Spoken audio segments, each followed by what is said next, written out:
D'abord, j'introduirai cette vidéo en disant bonjour.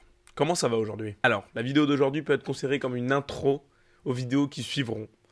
Car maintenant, on va parler de la conquête spatiale pendant la guerre froide. Alors j'ai décidé de me lancer dans ce sujet car c'est un sujet qui vraiment me passionne. J'adore cette époque et j'adore ce tournant autour de la conquête spatiale pendant la guerre froide. J'ai d'ailleurs, pendant mon année de première, fait mon TPE là-dessus avec deux amis à moi. Vraiment, on a trop kiffé le faire, c'était incroyable. Donc on va commencer sans plus attendre. Alors, comment la conquête spatiale pendant la guerre froide a-t-elle commencé? Parlons un peu technologie à la fin de la Deuxième Guerre mondiale. Sur la fin de la Seconde Guerre mondiale, on peut commencer à voir des missiles à réaction qui peuvent parcourir une très longue distance. Je m'explique. Le missile Sol-Sol V2, développé par l'armée nazie, en particulier Werner von Braun, on va en reparler d'ailleurs de ce gars-là après, est un missile révolutionnaire. C'est un missile qui marche à ergol liquide, donc un missile qui brûle un carburant et un comburant dans un moteur et qui permet de créer une poussée hyper puissante. Et il est révolutionnaire parce que pour la première fois, on peut voir un missile qui a plus de 300 km de portée, ce qui est énorme. Alors aujourd'hui, évidemment, on peut faire le tour de la Terre avec les missiles maintenant, mais pour l'époque, c'est énorme. Et surtout, il pouvait dépasser les 5000 km/h, donc avec les technologies de l'époque, impossible de l'arrêter. Par contre, il faut savoir qu'en tant qu'arme de destruction, le missile V2, c'est plutôt un échec. Déjà, très cher à produire, parce que très technologique, et finalement pas très précis, il avait un guidage plutôt moyen, et sa force de frappe était plutôt faible en réalité. En effet, on compte environ 6000 victimes, ce qui est en soi énorme, mais pour 3000 missiles lancés, ce qui fait donc en moyenne 2 victimes par missile, ce qui est plutôt faible pour un missile qui fait 13 tonnes, qui a une charge utile de 800 kg, donc 800 kg d'explosifs, 3000 victimes pour 6000 lancements, c'est pas un super ratio. Mais par contre, si sur le plan de la destruction il était mauvais, sur le plan technologique, c'était vraiment incroyable. Et oui, pour la première fois, on voyait des gyroscopes pour guider les missiles, un moteur à ergol liquide surpuissant, et les grosses puissances de l'époque, donc les États-Unis, le Royaume-Uni et l'URSS, voulaient des missiles comme ça, et ils en avaient pas. Il y avait que les nazis qui en avaient. Et surtout, ils voient là-dedans, dans ce grand objet pour le coup, qui va très haut et très vite, le moyen de frapper depuis très loin. Et ça, c'était plutôt intéressant pour eux. Ensuite, je vous la fais courte. L'Allemagne nazie perd la guerre, no spoil. La France est détruite, l'Allemagne aussi. Deux grosses puissances ressortent de ce conflit, c'est les USA et l'URSS. Et là c'est simple, ça va être à celui entre les USA et l'URSS, à celui qui va être le plus rapide pour se choper les ingénieurs nazis, pour pouvoir développer des armes comme ça. Et du côté américain, l'opération Paperclip est lancée. Alors, en quoi consiste l'opération Paperclip? Je vais vous expliquer.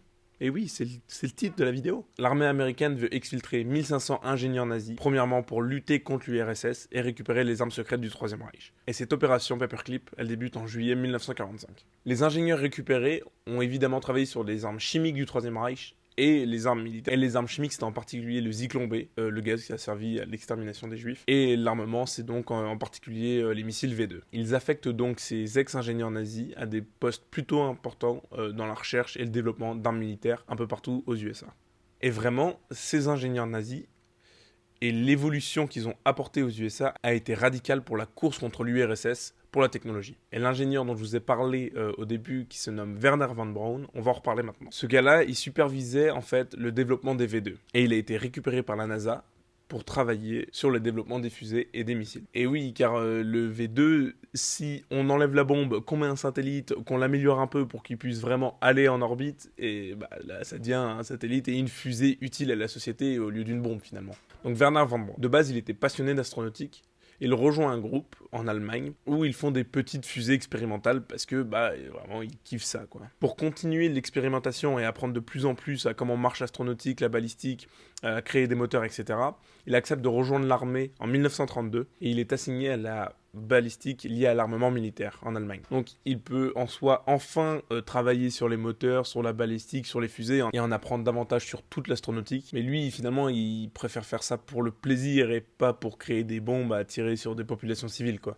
Et les développements et l'évolution se fait vraiment rapidement parce que l'armement à ce moment-là un peu budget illimité. Parce que Adolf Hitler vient d'arriver au pouvoir en 1933 et il injecte énormément de budget pour l'armement. Donc ils trouvent vite des choses et ils ont vraiment les moyens d'expérimenter. Donc plusieurs années après tout ça, la guerre éclate en 1939 et Werner von Braun est assigné à la création de missiles, dont le V2. Il y en a eu plusieurs avant, moins performants. Il y a eu le V1 et ensuite le V2, vraiment c'était la phase finale. Enfin c'était le plus gros missile créé. par les nazis. Donc pendant la Seconde Guerre mondiale, Werner von Braun était au grade de SS Sturmbannführer, donc plutôt haut placé finalement en fait dans les groupes SS paramilitaires. Ensuite, la guerre continue, les V2 sont tirés, font des victimes principalement à Londres, ils sont tirés depuis la Belgique beaucoup, etc., etc. La guerre se termine et pendant l'opération Paperclip, Werner von Braun est récupéré par les Américains et il est mis à la tête d'une équipe quasiment constituée à 100% d'ex-ingénieurs nazis. Et très vite, il devient responsable des missiles balistiques de l'armée américaine. Ce qui est quand même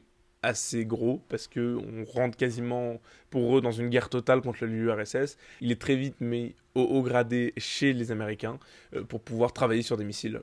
Et ce gars-là, il jouera un rôle extrêmement important dans la course à l'espace pendant la guerre froide. Et c'est à ce moment-là, après l'opération Paperclip, que les USA et l'URSS, qui a d'ailleurs aussi récupéré des ingénieurs nazis et des technologies, que la course à l'espace se lance. Donc évidemment, il y a toute une dimension militaire dans ces opérations faites par les USA et l'URSS, mais moi je vais plus me concentrer sur la conquête spatiale que sur les bombes, etc. C'est des sujets qui sont hyper intéressants aussi, mais moi j'ai vraiment envie de parler de la conquête spatiale parce que j'adore les fusées. Voilà. C'est pour ça. Donc voilà. C'était pas mal résumé pour l'opération Paperclip, mais voilà, c'était ça. C'était le but, c'était de récupérer des ingénieurs pour défoncer l'URSS. Et cette vidéo touche déjà à sa fin. Et encore une fois, c'est plutôt court. Mais dans les prochaines vidéos qui suivront en fait cette série sur la conquête spatiale pendant la guerre froide, on va voir comment Werner von Braun a vraiment changé l'histoire pour les États-Unis. Et on va voir aussi évidemment tout ce que l'opération Paperclip a engendré dans la course folle entre ces deux blocs. Donc vraiment, j'insiste, hein, vous voyez vraiment cette vidéo comme une introduction aux vidéos qui suivront, évidemment. Donc en fait, c'est ça, je veux lancer comme une mini-série, je pense, sur la conquête spatiale pendant la guerre froide. Et peut-être après, on évoluera encore plus loin. Car, comme je l'ai dit, c'est vraiment un sujet qui me passionne. Alors, je dis pas que ça va sortir toutes les semaines un épisode, hein, ce sera peut-être décalé. Une fois, ce sera une vidéo sur un sujet. Ensuite, une semaine après, ce sera sur la conquête spatiale. Je vous préviendrai de toute façon sur mon Instagram qui s'affiche ici. Comme ça, je fais de la pub, c'est cool. Et voilà, donc c'est fini pour aujourd'hui. Pour ce premier épisode, l'introduction à la conquête spatiale pendant la guerre froide. En tout cas, merci de m'avoir suivi pour cette petite vidéo courte mais intense. Et on se retrouve donc la semaine prochaine pour une future vidéo.